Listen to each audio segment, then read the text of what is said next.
Amém, queridos. Eu vou fazer uma breve leitura aqui do Salmo 13. Salmo 13 que nos diz: Até quando, Senhor? Para sempre te esquecerás de mim? Até quando esconderás de mim o teu rosto? Até quando terei inquietações e tristeza no coração dia após dia? Até quando o meu inimigo triunfará sobre mim? Olha para mim e responde, Senhor meu Deus. Ilumina os meus olhos, do contrário, dormirei o sono da morte. Os meus inimigos dirão: Eu o venci, e os meus adversários festejarão o meu fracasso. Eu, porém, confio em teu amor. O meu coração exulta em tua salvação. Quero cantar ao Senhor pelo bem que ele tem me feito. Amém. Queridos, esse salmo é muito curto e eu achei ele muito belo porque realmente é uma oração, né? Ele está falando com Deus e ele começa fazendo 5 perguntas, né? Que é realmente muitas vezes a nossa reação diante dos problemas que temos, né? 5 perguntas, 4 delas começando também com algo que é muito comum: até quando, Senhor? Até quando a gente pergunta diante de alguma dificuldade, diante de algum obstáculo, algum desafio, né? Muitas vezes o que a gente quer mais é se livrar dele o quanto antes, né? Por mais que muitas vezes a gente creia na vitória, às vezes o tempo para essa vitória chegar nos fustiga, né? E a gente pergunta: até quando, Senhor? E essas 5 perguntas aqui que ele faz, por mais que pareçam retóricas, e são perguntas muito próximas, mas eu vejo que são 5 perguntas um pouco diferentes, né? A primeira: até quando, Senhor? É só realmente perguntando em relação ao tempo, né? Quando é que vai passar esse sofrimento? Quando é que eu vou me ver livre disso? Né? Então, basicamente, ele está perguntando só em relação ao tempo. Senhor, quando? Quando? Por favor, me dá um prazo, dá um fim a essa questão. A segunda pergunta, né, para sempre te esquecerás, que é aquilo, né, que a gente muitas vezes se sente, né, um pouco sozinhos, né? A gente pensa: poxa, cadê Deus, né? Meu Deus, será que Deus não está vendo? Será que ele não vai agir? Então, muitas vezes, esse aparente distanciamento que a gente questiona, né? Diante do sofrimento, a gente acha que Deus está silencioso ou inerte. É uma pergunta natural, né? Então, aqui, antes era em relação ao tempo, aqui em relação à presença de Deus, à nossa espiritualidade. A terceira pergunta, ele: até quando esconderás de mim o teu rosto? Que é uma pergunta aqui que muitas vezes a gente pensa, né? Será que eu estou em pecado?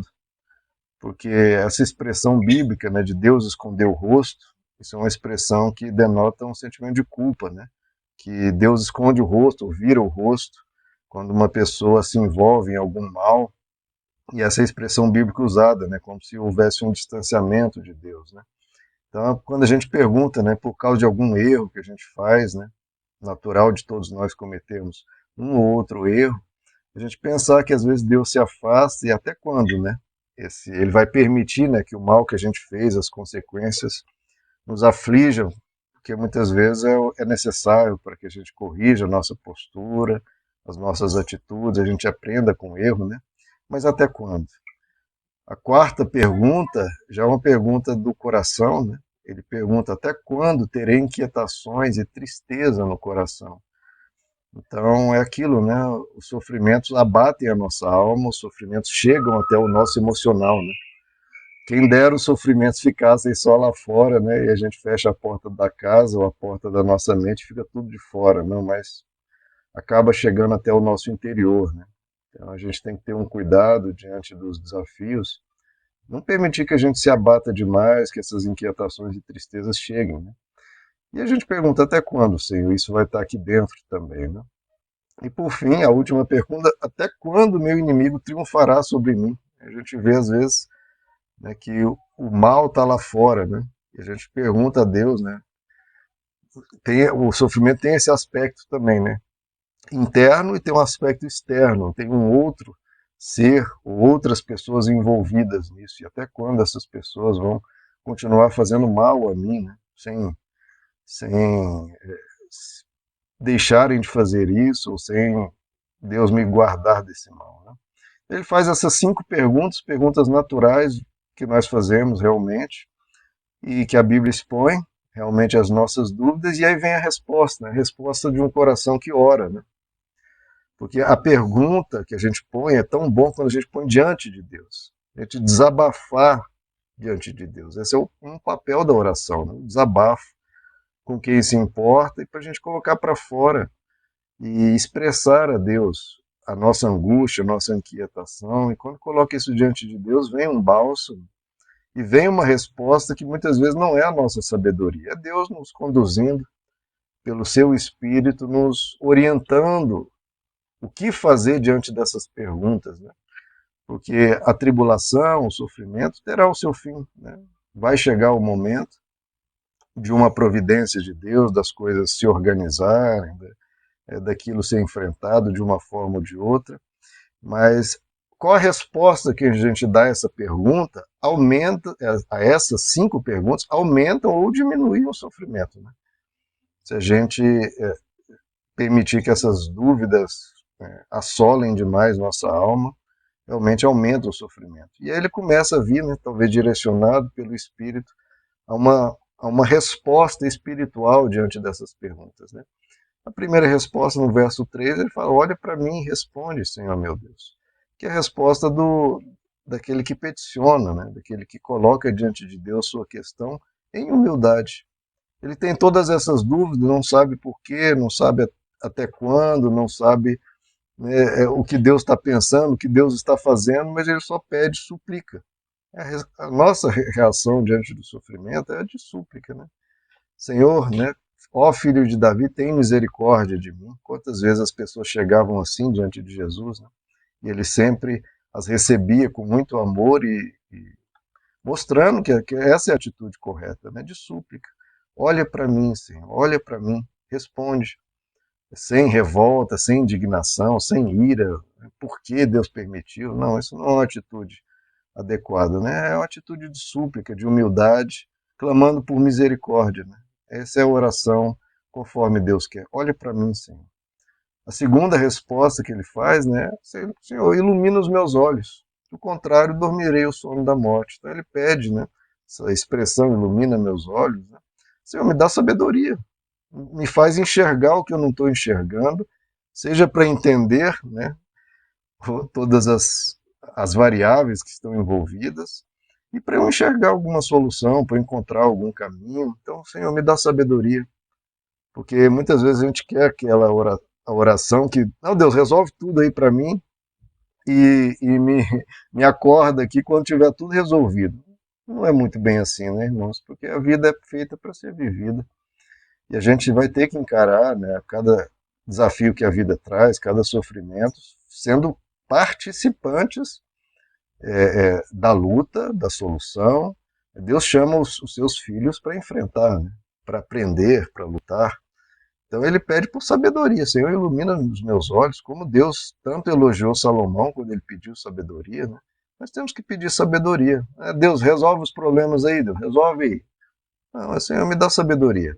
Vamos comigo, Senhor, me orienta, me aconselha, me ilumina, me dá uma direção que eu vou. Contigo eu vou lá, eu enfrento, eu faço, mas eu preciso da tua sabedoria. Então, esse clamor por entendimento, por discernimento, para que possa agir em conformidade a essa sabedoria divina. E a terceira reação dele, de súplica, pedindo sabedoria, e depois ele fala, é uma reação de confiança, né? Diante das dúvidas, meu irmão, às vezes a gente não tem resposta nenhuma. Nós, como pastores, às vezes as pessoas vêm perguntas, dúvidas difíceis, muitas vezes a gente não tem todas as respostas, queridos. A gente tem argumentos bíblicos, a gente tem um certo entendimento, mas não adianta. Argumentos não é o que falta. Muitas vezes o que a gente precisa, a resposta que realmente permite a nossa alma estar num estado de saúde espiritual é confiança. Ele fala, eu, porém, confio em teu amor. Então, muitas vezes não são respostas que a gente precisa muitas vezes é agir em confiança ao amor que a gente já presenciou, já sentiu, sabe pela cruz, pelas escrituras que é real, a gente responder com essa confiança, que é a fé, né? O justo vive pela fé. Então não é pelas respostas, não é por argumentos, não é por todo o conhecer. Não adianta, a gente nunca vai ter todas as respostas para todas as questões do universo. Por isso que é necessário a fé, por isso é necessário confiar no amor de Deus, que é o nosso maior bem, né, queridos? Não tem nada mais seguro no mundo que o amor de Deus. Mais seguro que qualquer resposta, mais seguro que qualquer coisa que possa ser ensinado, é confiar nesse amor. E a quarta resposta, lembrando, foram 5 perguntas, ele faz cinco atitudes, 5 respostas a essas perguntas. Né? A quarta resposta que ele dá, a quarta atitude, é: o meu coração exulta em tua salvação. Então, mesmo diante do sofrimento, das lutas, da, das durezas da vida, né, ele procurou se alegrar, procurou se animar. Que Jesus disse, né, meus irmãos, ó, Jesus deu a real. Olha, meus irmãos, não vou mentir para vocês, vou lhes dizer que é a verdade. Vocês vão ter aflições. Vocês vão ter aflições. Ah, então como é que eu reajo diante disso? Tenham um bom ânimo. Não tem outra coisa. Vocês não podem perder a esperança, não podem se desanimar, não podem se desencorajar. A questão é você procurar ter o melhor ânimo possível, ter a maior leveza possível diante das questões que a vida trouxer, é procurar alegrar o coração. Alegrar o coração no quê? Na salvação que já veio para as outras questões da vida e para as que virão. Não vai vir salvação? Para esse problema e para os futuros problemas que surgirem, não vai vir salvação? Não vai. Então já vou procurar ter essa esperança, já procurar alegrar o meu coração, que eu tenho um Deus que me ouve, que me ama, que vai me ajudar. Já me ajudou, né, que a gente não somos pessoas que têm uma fé em um nada, né, uma fé despropositada. Não, tivemos dezenas e centenas de casos em que nossas orações foram atendidas, que ele nos socorreu. É uma fé pautada em evidências até, em socorros que já ocorreram. Então eu vou continuar me alegrando sabendo que ele é um Deus que salva, que protege, que age, intervém no momento certo. Até quando? Não sei, mas no momento certo. Enquanto isso, vou procurar me animar naquilo que posso me animar, nas outras coisas boas da vida. Está difícil aqui, está bom em outras coisas. Vou me alegrar nessas, no que está difícil, eu vou confiar em Deus. E a última resposta é: eu quero cantar ao Senhor pelo bem que ele tem me feito. A gente sempre vai ter motivos para louvar, né? Sempre temos motivos a agradecer, sempre motivos para cultivar gratidão. Então, a gente nunca tire os louvores dos lábios, a alegria do coração, a confiança em Deus, e vamos cantar. Diante do sofrimento, a gente vai cantando, né? Como diz a Bíblia, cantando, a gente planta lágrimas, mas depois a gente canta com júbilo. Então, vamos cantando, atravessando a vida com louvores, com esperança, adorando ao Deus que merece toda adoração. Ele nunca deixou, nunca vai deixar de merecer o nosso louvor. Então, por mais que situações sejam difíceis, que a gente continue louvando a Ele, porque esse coração grato, esse coração que busca se alegrar e esse coração que confia, está no caminho certo. Primeiro, para atravessar da melhor forma possível o sofrimento. Vai sofrer menos, até chegar à salvação. E eu acho que Deus vai gostar dessa atitude, né? Tão ousadamente confiante nele. Né? Tão dizendo não a todas as circunstâncias e dizendo sim para a confiança em Deus. Eu acho que isso mostra um amadurecimento e uma certeza que eu acho que Deus se alegra, né, nessa confiança. Amém, queridos? Vamos orar então? Senhor amado, nós colocamos, Senhor, as nossas questões diante de Ti. O Senhor sabe que cada um atravessa, cada um dos nossos familiares atravessam, daqueles nos quais nós importamos. O Senhor sabe até quando, Senhor, teremos que passar por cada situação. Pedimos, Senhor, que o Senhor abrevie aquilo que for possível, que o Senhor nos livre até, de como o Senhor tem livrado de tantos problemas, nos livra destes, mas se tivermos que atravessar, que o Senhor nos dê sabedoria, Pai. Que o Senhor nos conduza, nos oriente, para chegar à solução com máxima brevidade, a maior tranquilidade possível. E nos dá essa espiritualidade, Senhor, tão sábia, de enfrentarmos as coisas com coragem, com confiança, com alegria, com louvores nos lábios. Para que sejamos um povo que caminhe em meio a esse mundo caído, com o máximo de força espiritual, alegria espiritual, coragem espiritual, sempre confiantes no teu amor, sempre sabendo que o Senhor está perto, sempre sabendo que o Senhor age, que o Senhor é bom e que o Senhor há de responder a cada situação, a cada questão, no momento certo.